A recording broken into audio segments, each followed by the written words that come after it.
21 වෙනිදා පසුගිය සිකුරාදා වැඩබිමේ අයිතීන් කොල්ල කමින් ජනතාවගේ පරමාධිපත්‍ය අයිතිය උදුරා ගනිමින් බලය ගණ්ඩ දීපු සකල විධි පොරොන්දු බිඳ දමමින් ජනතාවට නැති කිසිදු වරප්‍රසාදයක් ගන්න හැයි කියලා බලය ගත්තු වර්තමාන පුනරුදු පාලකයා ඉහළ සිට පහළට ඔවුන්ගේ පාලන නඩය ජනතාවගේ අයිතියෙන් උදුරා ගැනීමට එරෙහිව 21 වෙනිදා මහා ජනහඬ රැළිය නුගේගොඩ තිබ්බ රැළිය අතිසාර්ථක වුණා. අන්නේ අතිසාර්ථක කිරීමට පැමිණි දිගින් දිගටම ඒ වෙනුවෙන් එම මහ රැළියට යා යුතුයි, ඒ හමුවට යා යුතුයි කියලා හඬ නගපු වෘත්තීය සමිති සජබ ක්‍රියාකාරකයෙකු ලෙස ඒ මතය නිවැරදිව හරි කියන එක සකල දිග්භාග ජනතාව එදා ඇවිල්ලා පෙන්වුවා. ඒකට අති බහුතරයක් හිටියේ වැඩ කරන ජනතාව හිටියා. මොකද මම ඉතා පැහැදිලිව ඒ භූමියට ගියේ නිරීක්ෂණය කළේ.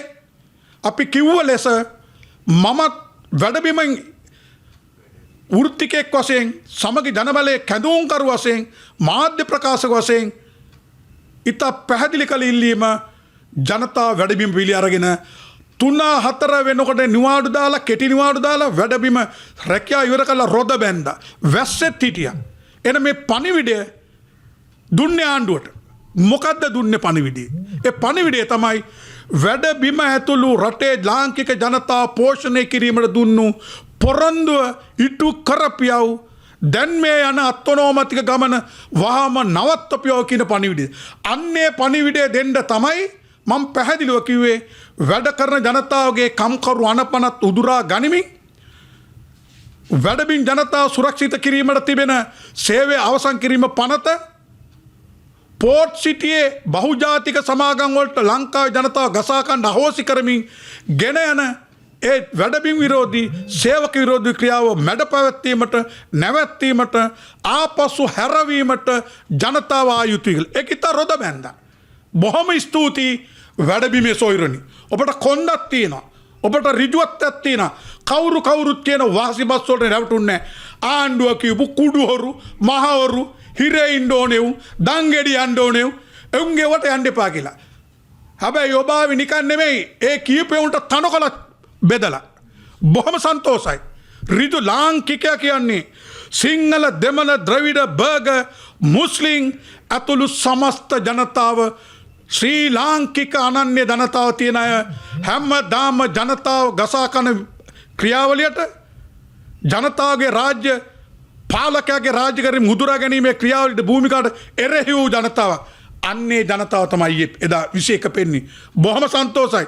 ඒ වගේම ඒ සූදානම් කරපු ඒ රැළිය සකස් කරපු ඒකට උර දුන්නු එජාපය පොදු පෙරමුණ අපේ ගම්මන්පිල මෙත්මාගේ පක්ෂය ශ්‍රී ලංකා නිදහස් පක්ෂය ඇතුළු සහභාගී වූ සියලු පක්ෂවලට ඒකට ජවය දුන් සියලු දෙනාට ක්‍රියාකාරීන්ට බොහොම ස්තුතියි.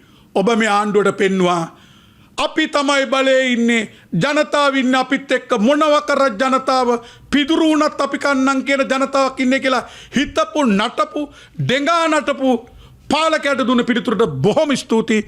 මතක තියාගන්න ලංකාවේ කවදාකත් ආගමික නායකයන් හැරුණුකොට දූෂිතයි කියලා කියනවා නම්, හොඳ නැහැ කියලා හිතනවා නම්, අපි යන්නේ නැහැ කියලා හිතනවා නම් උන්ට සුබ පතනවද? උන්ට ආශිර්වාද කරනවද? ආශිර්වාද කරන්නේ ආගමික නායකයන් පමණයි. ඒ මොකද ඔහුන් බලන යහමකට ගන්න. ඔහුන් යහමකට ගන්න කියන්නේ මරණයක් වෙච්ච වුණාම අසනීපයක් වුණ තැන පිරිත් කියලා බණ දේශනාවක් කරලා ඒව කරනවා. හැබැයි ඒත් ඒ භූමියට ගිහිල්ලා මොකද යහමකට ගන්න.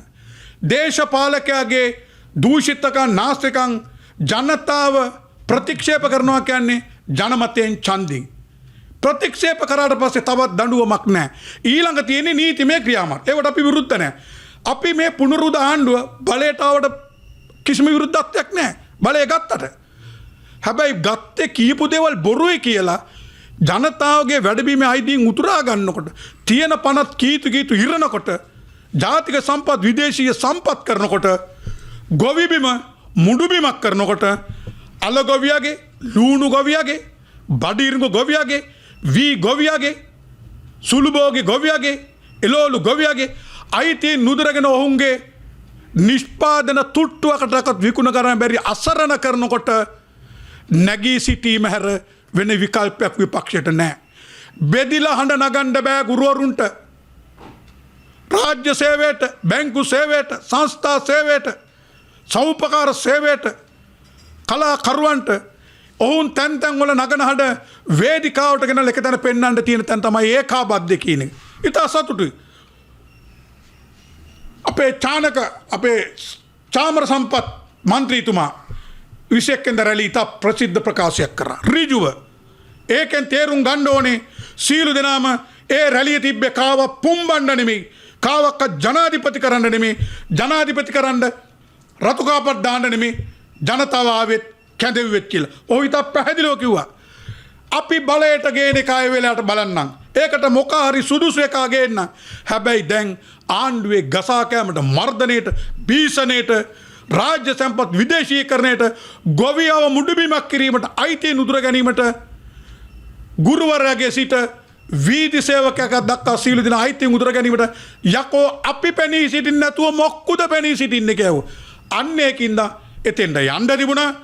ආශිර්වාද සුබ පැතුම් කරපේක හොඳයි නේ ඊළඟ එකට යන්න වෙනවා. හැබැයි මට තියෙන ගැටලුව එකට හොඳ නැත්තම් දෙවෙනි එකටත් හොඳ නැහැ. හැබැයි තේරුම් ගන්න මම කියන්නේ ජනතාව වෙනුවෙන් පෙනී සිටින්න ඒක පරම අයිතියක්. ලාල් කාන්තට, කරුණා රත්නට, වසන්ත සමරසිංහට, අනුරාධපුරේ නම් ගොවියෝ ගැන බලන්නේ නැහැ. ගොවියෝ ගැන බලනකොට පේන්නේ පිටකොටුවේ පෙට්ටි කඩේ දූෂිත ව්‍යාපාරිකයන්ගේ කුමිස් භූමිකාව ඉන්දියාවෙන් කොහොමද වී ගේන්නේ කියලා. ඔය වසන්ත සමරසිංහට, ලාල් කාන්තලට, අල්ල ගොවියා, ලූණු ගොවියා, බඩිරුඟු ගොවියා ඔහුන්ගේ භූමිය බලනකොට පේන්නේ අර පෙට්ටි කඩේ දූෂිත කොමිස් ව්‍යාපාරිකයන්ගේ කොහොමද කොමිස් වලට ඒ බඩු ටික ගේන්නේ කියලා. දැන් ඉතා පැහැදිලි. දැන් ආණ්ඩුවට කියනවා ජනතාව තේරුම් අරන් ඉන්නේ. ජනාධිපතිතුමනේ මේ ආවේ ජනතාවගේ සම්පත් උදුරා කමින්, ගසා කන බදු ගමින්. විපක්ෂයත් කියන බර්දි අපි කියන්නේ ඒ පිරිවීම හරි කියලා. මම හිතන්නේ විපක්ෂයත් කියන්නේ භාණ්ඩාගාරේ උතුරලා යනවා, ජනතාවගෙන් ගසා කනවා, පාසල් පොතෙන් වැට් එක අයින් කරන්නේ, ගුරුවරයාගේ ඉතුරු 3න් 2 එක කොටසක්වත් දෙනවා කියන්නේ සමස්ත වතු සේවකයට වැටුප් වැඩිවීම දෙන්නේ නැහැ. දෙන දේ දෙන්නේ නැහැ. නීත්‍යානුකූලව කොටසකට දීලා බෙදනවා. පාසල් දරුවන්ගේ කොටසකට සපත්තු දීලා පාසල් අධ්‍යාපනය මොට කරනවා. පාසල් වහිනවා, වාහන බන්ධනාගාර විවෘත කරන්න යනවා. එව්වට ඉඩ දෙන්න බැහැයි කියන එකයි පෙන්වන්නේ. ඒ සීලු දෙනාගේ අයිතිය නුදුරා ගන්න අතර ලංගම බස් 6500 බලයන්ින් 4800 පමණයි දෛනික දායන ඉන්නේ. ඒක NB සහ NP කියන බස් 800කට පමණයි රක්ෂණය කරලා තියෙන්නේ. අනිත් 4න් 3කම යන මගීන්ටවත් බස් කොන්දොස්තර සහෝදරයටවත් රීදුරටවත් රක්ෂණය කරලා නැහැ. ෆුල් ඉන්ෂුරන්ස් කරලා නැහැ.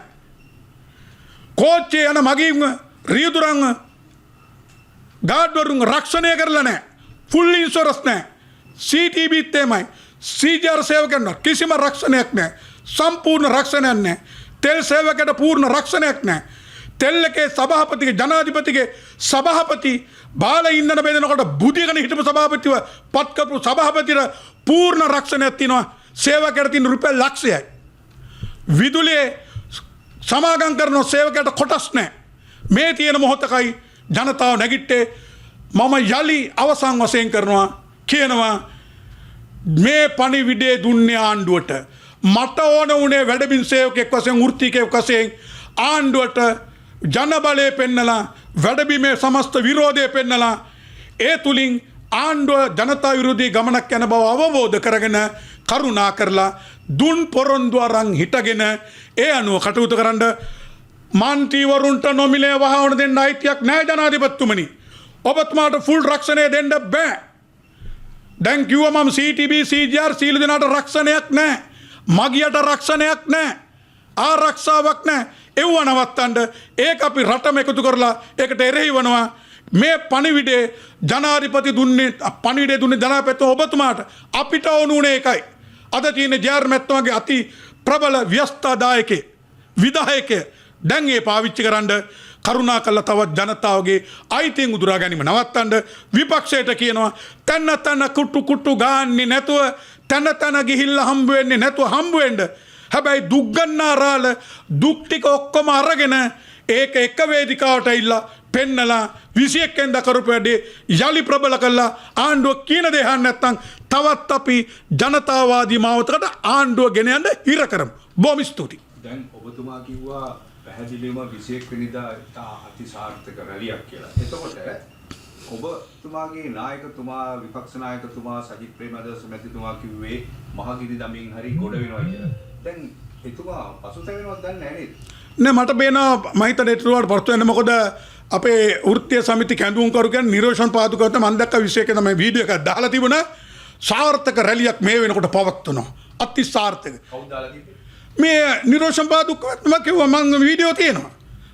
ඒ වගේම අර තව දෙයක් තමයි මොකද අපේ පක්ෂයේ හිටපු අපේක්ෂකයෙක්ව ඉල්ලුප එක්කෙනෙක් කුඩු ඔහුගේ දියවරාත්‍රි මැල්ලුවා කිව්වා. ඒ මොහොතම සජිත් ප්‍රේමදාස නායකතුමා ඍජු තීරණයක් ගත්තා. ඒකදී පක්ෂ සමාජික තහනම් කරන්න.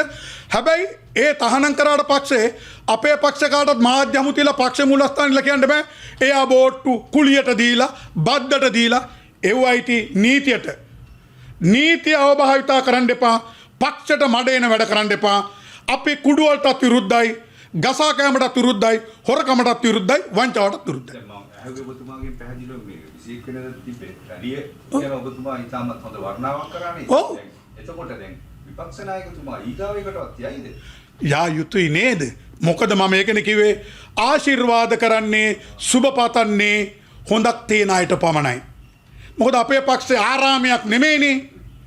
පන්සලක් නෙමෙයිනේ. ඒකින්ද දැන් යථාර්ථයේ තේරිලා ඇති. ඕකට දැන් ඕන්නම් කොනක් මල්ලයි නාමල්ව රජ කෙරුවා. හරිනුත් නැගලා නාමල් කුමාරයා කෙරුවා. නාමල් හිටුනේ අපි නොගිය හින්දා. හැබැයි ඔවුන් ජවයේ දැම්මා. මඩ රොඩ ගහනකොට මැරෙව කියනකොට කුඩ්ඩෝ කියනකොට ජාතික සම්පත් උදුරා ගනිව් කියනකොට සීළු ආකාරයේ ගහිල්ලත් ජනතාවාවේ තමන්ට ආණ්ඩුව ගහන හින්දා. මොකද මේ ආණ්ඩුවත් මැරකම් කරා බැංකු කැඩුවා රාජ්‍ය සම්පත් ගෙනි තිබ්බා උගත්තු මැරුවා කලාකාරයෝ මැරුවා විදුහල්පතිවරු ඝාතනය කරා ස්වාමීන් වහන්සේලා අපවත් කරුවා වෘත්තීය නායකයෝ ඝාතනය කරා ඒ කරලත් ජනතාව බැලුවා මුන් අපිට හෙටක් දෙයි කියලා. ඒ හිතක් නැතුව ගසා කනකොට වැඩිම ජනගංගාවේ දකුණෙන් එහෙනම් ආණ්ඩුවටයි මං කියන්නේ දැන් යහපත් මාර්ගයට දුන්නු ගමනට යන්න විපක්ෂයට කියනවා එකතු වෙලා දුක් ගන්නාරාල වශයෙන් රටෙන් එකතු කරගත්තු සීළු දේවල් එක වේදිකාවකට ඇවිල්ලා ආණ්ඩුව තවත් කියන දේ අහන්න නැතුව මරකම ජඬකම රාජ්‍ය බලය යොදවන්න නම් ඒකට හිරෙයිව එක තැනක අහන්න නගමු. බොහොම ස්තුතියි.